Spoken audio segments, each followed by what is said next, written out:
नमस्कार। बात पते की में आपका स्वागत है। मैं हूं अखिलेश शर्मा। तो एक बार फिर से पश्चिम बंगाल चुनाव खत्म होने के बाद तीसरे मोर्चे को लेकर सुगबुगाहट शुरू हो गई है। आपको बताएं कि जो पूरा घटनाक्रम है इसकी शुरुआत या कहें कि नींव तो पश्चिम बंगाल विधानसभा चुनाव के दौरान ही रख दी गई थी। आपको याद होगा कि उस समय ममता बनर्जी ने 14 जो अलग अलग राष्ट्रीय पार्टियां हैं या क्षेत्रीय पार्टियां हैं उनके नेताओं को, उनके अध्यक्षों को पत्र लिखा था, जिसमें कहा था कि जो बीजेपी का एकाधिकारवाद है इसको खत्म करने के लिए, इसको चुनौती देने के लिए जरूरी है कि सारी क्षेत्रीय पार्टियां एक साथ आएं। इसमें यह कहा गया था कि अगर ऐसा नहीं किया गया, अगर सब पार्टियां एक साथ नहीं आई, तो जो केंद्र सरकार है, केंद्र की जो मोदी सरकार है, वो सभी राज्यों को एक नगर निगम की हैसियत का बना देगी। यानी उनकी कुछ भी दखल नहीं होगा, उनका कोई कुछ कह नहीं पाएंगे वो, और जो केंद्र कहेगा वही राज्यों को करना पड़ेगा अगर सारी क्षेत्रीय पार्टियां, सारे दल एक साथ नहीं आते हैं। ये बात ममता बनर्जी ने चुनावों के बीच ही कही थी। एक पत्र लिखा था 14 अन्य नेताओं को, जिसमें ये सारी बातें कही गई थी। 3 पन्नों का ये पत्र था। आपको नाम बता देते किस किस को ये पत्र लिखा गया था। इसमें कांग्रेस की अंतरिम अध्यक्ष सोनिया गांधी, एनसीपी प्रमुख शरद पवार, डीएमके अध्यक्ष और तमिलनाडु के मुख्यमंत्री एमके स्टालिन, समाजवादी पार्टी के अध्यक्ष अखिलेश यादव, आरजेडी के अध्यक्ष तेजस्वी यादव, शिवसेना के प्रमुख महाराष्ट्र के मुख्यमंत्री उद्धव ठाकरे, जेएमएम के अध्यक्ष झारखंड के मुख्यमंत्री हेमंत सोरेन, आम आदमी पार्टी के संयोजक और दिल्ली के मुख्यमंत्री अरविंद केजरीवाल, बीजू जनता दल के प्रमुख और ओडिशा के मुख्यमंत्री नवीन पटनायक, वाईएसआर कांग्रेस के प्रमुख और आंध्र प्रदेश के मुख्यमंत्री जगन मोहन रेड्डी, एनसीपी नेता फारूक अब्दुल्ला, पीडीपी नेता महबूबा मुफ्ती, सीपीआई एमएल के दीपांकर भट्टाचार्य, इन तमाम नेताओं को यह पत्र ममता बनर्जी ने लिखा था। उसके बाद चुनाव में ममता बनर्जी की ऐतिहासिक जीत हासिल हुई। तीसरी बार उन्होंने सत्ता हासिल की। बीजेपी 77 सीटों पर ही सिमट गई थी। उसके बाद फिर से नए सिरे से विपक्षी एकता की कोशिशें तेज हुई। फिर से वैक्सीनेशन के मुद्दे पर एक साझा पत्र लिखा गया, जिसमें ममता बनर्जी भी शामिल थी और इस पर कई अन्य नेताओं के हस्ताक्षर थे। एक साझा रणनीति बनाई गई वैक्सीनेशन के मुद्दे पर, जिसमें केंद्र सरकार से 2-2 हाथ किए गए थे। इसके बाद अब एक बार फिर से जो सुगबुगाहट नई शुरू हुई है, उसके पीछे प्रशांत किशोर हैं।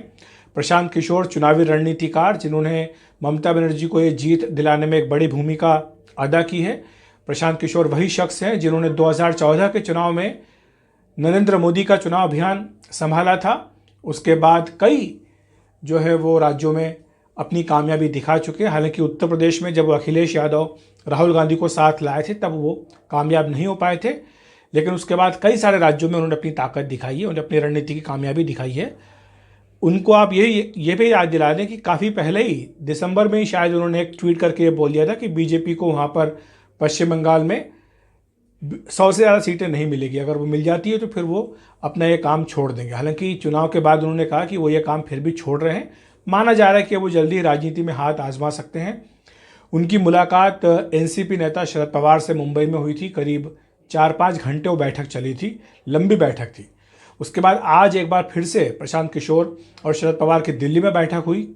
हालांकि आज बैठक छोटी चली, लेकिन उसके बाद एक बड़ी खबर आई। बड़ी खबर यह आई कि कल शाम को 4 बजे शरद पवार के घर पर कई पार्टियों के नेताओं को बुलाया गया है। इसको राष्ट्रीय मंच का नाम दिया गया है। राष्ट्रीय मंच आपको बता दें कि यशवंत सिन्हा, जो कि बीजेपी में रह चुके हैं, आजकल तृणमूल कांग्रेस में हैं, उनकी अपनी पहल है और राष्ट्रीय मंच के तत्वाधान में इन तमाम नेताओं को आमंत्रित किया गया है। अब ये जो एक मोर्चा बनाने की बात हो रही है, इसका नाम राष्ट्रीय मंच रहेगा या फिर कुछ अन्य नाम सोचा जाएगा, इस बारे में बाद में तय होगा। लेकिन जो कवायद है उसको शुरू कर दिया गया है। ये कवायद इसलिए भी महत्वपूर्ण है कि अगले ही महीने संसद का जो मानसून सत्र है वो शुरू होने जा रहा है। उससे पहले ये माना जा रहा है कि एक साझा रणनीति बनाने की कोशिश इन तमाम विपक्षी पार्टियों की ओर से हो रही है। अब हम एक बात थोड़ी सी इतिहास में नज़र डाल लेते हैं, क्योंकि ये कहा जाता है, कार्ल मार्क्स ने कहा था कि इतिहास अपने आप को दोहराता है। पहली बार त्रासदी के तौर पर, दूसरी बार प्रहसन के तौर पर, लेकिन जो विपक्षी एकता है उसका इतिहास अगर दोहराया जा रहा है तो वो कई बार अलग अलग स्वरूपों में आता है। उसको न हम त्रासदी कह सकते हैं, न प्रहसन कह सकते हैं, लेकिन इस बार जो आ रहा है वो स्वरूप, उसे हम चुनौती कह सकते हैं। ये चुनौती है नरेंद्र मोदी को, भारतीय जनता पार्टी को इस लिहाज से चुनौती है क्योंकि अब पश्चिम बंगाल की हार के बाद बीजेपी के सामने सबसे बड़ी चुनौती है उत्तर प्रदेश को जीतना। अगर 2022 की शुरुआत में यूपी का चुनाव बीजेपी हार जाती है तो इससे पश्चिम बंगाल के बाद का जो मोमेंटम बना है विपक्षी पार्टियों को वो ज़्यादा तेज हो जाएगा।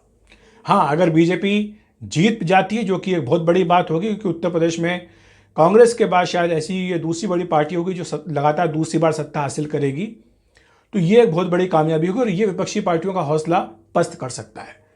लेकिन इसीलिए उत्तर प्रदेश को लेकर के भी सारी कवायद हो रही है, ऐसा भी कहा जा रहा है, जो शरद पवार के घर पर बैठक होने जा रही है। लेकिन हम जो इतिहास की बात कर रहे थे वो बात करना बेहद ज़रूरी है। आपको याद दिला दें कि जब 1984 में राजीव गांधी ने एक भारी बहुमत हासिल किया था, अपने नाना से भी ज़्यादा, अपनी माता से भी ज़्यादा बड़ा बहुमत, उसके बाद 4 साल के बाद ही उन्हें अपनी सरकार के भीतर से चुनौती दी थी। वीपी सिंह ने, विश्वनाथ प्रताप सिंह ने चुनौती दी थी, बोफोर्स का मुद्दा जोर शोर से उठाया था। उसके बाद वो अलग हो गए थे, कई सारी पार्टियों को मर्ज करवा के उन्होंने एक जनता दल की स्थापना की थी। 1989 में राष्ट्रीय मोर्चा बनाया गया, जिसको कि हिंदी में रामो कहा गया, शॉर्ट फॉर्म उसका रामो था, संक्षिप्त रूप। इस राष्ट्रीय मोर्चा का अध्यक्ष जो है वो एनटी रामाराव को बनाया गया, तेलुगु देशम के सुप्रीमो। वीपी सिंह को उस वक्त समन्वयक बनाया गया, कन्वीनर इस राष्ट्रीय मोर्चे का। इसमें टीडीपी थी, इसमें डीएमके शामिल थी, इसमें एजीपी शामिल थी, साथ ही इसमें एक अन्य छोटी पार्टी भी शामिल थी। इसके बाद सत्ता में आने के लिए इस रामो को भाजपा ने और वाम मोर्चे ने, दोनों ने समर्थन दिया। तो इसको रामो वामो की ये सरकार बताते हैं, हालांकि वामो उसमें सरकार में शामिल नहीं थी, बाहर से समर्थन दिया था। ये अलग बात है कि यह सरकार ज़्यादा वक्त नहीं चल पाई थी। जब एल.के. आडवाणी को गिरफ्तार किया लालू प्रसाद यादव ने, जब वो बिहार के मुख्यमंत्री थे, उसके बाद बीजेपी ने समर्थन वापस लिया। अगले ही साल सरकार गिर गई। बाद में चंद्रशेखर को तोड़ करके कांग्रेस पार्टी ने अलग गुट बनवाया, उसको बाहर से समर्थन देकर उनकी सरकार बनवाई। वो खैर सारी इतिहास की बातें हैं, आप सब जानते हैं। लेकिन इतिहास कैसे अपने आप को दोहराता है ये अब आप देखिए। उस वक्त रामो था, राष्ट्रीय मोर्चा, अभी राम की बात हो रही है, राष्ट्रीय मंच की, तो रामो राम इस तरह की बात हो रही है। वहाँ पर वाम मोर्चा जो था, वाम पार्टियाँ थी, वो बाहर से सपोर्ट कर रही थी। इस बार सीपीएमएल को बाकायदा इसमें इन्विटेशन दिया है। ममता बनर्जी तो खैर इसमें उनको पत्र लिख चुकी है, दीपांकर भट्टाचार्य को, और अगर कोई इस तरह की कोशिश होती तो जाहिर सी बात है कि उसमें सीपीएम को भी साथ लेने में गुरेज वो नहीं करेंगी। अगर उनका खुद का अपना एक पलड़ा भारी होता दिखता है तो ये एक इसमें इतिहास की बात हो गई। और दूसरी बात यह है कि ये सब जानते हैं कि जब तक कांग्रेस या बीजेपी में से कोई एक साथ में नहीं आता है, तब तक तीसरे मोर्चे की सरकार के बारे में कल्पना करना ही बेकार है। तो इसलिए पूरी कोशिश हो रही है कांग्रेस को साथ रखने की। हालांकि सवाल वही है जिस पर आकर के हमेशा ये विपक्षी एकता टूट जाती है, वो यही सवाल है। वो सवाल है कि आपका नेता कौन होगा, क्योंकि बीजेपी तो कहती है हमारे पास नरेंद्र मोदी है, आपके पास कौन है। ये जो विपक्षी पार्टियों के नेता कहते हैं कि ये बीजेपी का ट्रैप है, जाल है, इसमें हम नहीं फंसेंगे, इस बारे में हम बाद में चर्चा करेंगे। लेकिन फिर भी बीजेपी तो ये सवाल अपनी ओर से पूछेगी। एक फार्मूला जो कहा जा रहा है प्रशांत किशोर शरद पवार के बीच में सहमति बनी है, वो ये हो सकता है कि अभी सब पार्टियां चुनाव लड़ें इकट्ठा होकर के, चुनाव के बाद में जिसकी सबसे ज़्यादा सीटें आती है वो अपने प्रधानमंत्री पद की दावेदारी करें, बाकी दल उसको मान लें। इस पर भी एक चर्चा हो सकती है। हालांकि ये कितना मुमकिन हो पाएगा ये देखने की बात होगी, क्योंकि कभी इस बारे में सहमति नहीं बन पाती है। आपको एक बात और बता दें कि अभी 2024 का जो लोकसभा चुनाव है, उससे पहले जितने बड़े विधानसभा के चुनाव होने जा रहे हैं उसमें इक्का दुक्का, जिसमें कि उत्तर प्रदेश बहुत महत्वपूर्ण है, उसको छोड़ करके अधिकांश राज्यों में सीधे बीजेपी और कांग्रेस का मुकाबला है। इनमें कई राज्यों में बीजेपी सत्ता में है तो कई राज्यों में कांग्रेस सत्ता में है। जब आमने सामने का मुकाबला बीजेपी कांग्रेस का है तो जाहिर सी बात है कि अगर कांग्रेस का इस पर अपर हैंड रहता है तो स्वाभाविक तौर पर कांग्रेस पार्टी कहेगी कि 24 में हमारी दावेदारी बनती है, किसी अन्य पार्टी की नहीं। उधर ममता बनर्जी जो इस जीत के बाद लगातार अपनी कोशिशें कर रही हैं पैर पसारने की, हमने देखा है कि पश्चिम बंगाल के बाद अब त्रिपुरा में उनका ऑपरेशन शुरू हो गया है। मुकुल रॉय ने त्रिपुरा में बीजेपी के जो नाराज़ विधायक हैं उनसे संपर्क साध लिया है। इसके अलावा उत्तर पूर्व के अन्य राज्यों में वो अपनी ताकत दिखाएंगी। तो ऐसे में ममता बनर्जी भी पूरी कोशिश करेंगी कि वो ही चेहरा बने इन विपक्षी दलों की एकता का। और नवीन पटनायक वो क्या करेंगे, वो तो इन सब में सबसे अनुभवी मुख्यमंत्री हैं। वो तो ना काहू से दोस्ती ना काहू से बैर, वो वाले हिसाब पर चलते हैं। तो ऐसे में कोई इतना आसान नहीं है इस सवाल का जवाब मिलना, लेकिन बहरहाल ये एक तरह से कहें कि खिचड़ी पकना शुरू हो गई है।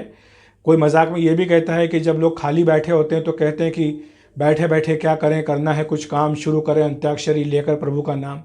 वैसे ही जब विपक्ष के नेता खाली बैठे होते हैं तो उन्हें यही लगता है कि खाली बैठने से अच्छा है कि कुछ काम किया जाए, तो इसलिए हर बार तीसरे मोर्चे की कवायद शुरू कर दी जाती है। लेकिन इस बार शायद थोड़ा सा हौसला बढ़ा हुआ है पश्चिम बंगाल की जीत के बाद, और इसीलिए पूरी कोशिश की जा रही है। लेकिन उत्तर प्रदेश में क्या होगा इस पर काफ़ी कुछ इस तीसरे मोर्चे का भविष्य निर्भर करेगा। तो बात पतिकी में इतना ही। देखते रहिए NDTV इंडिया।